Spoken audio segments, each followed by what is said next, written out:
I've been attached with the feeling of now waking up with you by my side.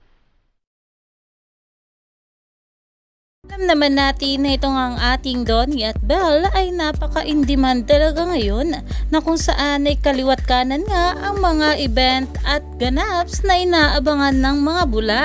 Pero ito na nga guys ang pag-uusapan natin na kung saan itong ang ating Belle Mariano nung nakaraang Friday ay nag-photoshoot nga at super excited na nga ang mga bula dito. Lalong lalo pa nga at pinost nga ito ni Adrian Concept at nakatag nga rito itong ating Belle Mariano. Meron pa nga itong nakakaption na soon. Kaya naman ang mga bula ay super excited na nga dito dahil abangers nga sila sa bawat kaganapan at mga event at projects ng ating Donnie at Belle Mariano. Marami na nga mga bula ang napapatanong kung para saan nga ba ito. Kaya naman abang-abang lang tayo sa mga susunod pa na update sa ating Donnie at Belle. Dahil marami pa talaga tayong dapat abangan sa ating couple. Kaya naman umani pa nga ito ng maraming komento at trending na sa social media. Stay tuned lang tayo for more update.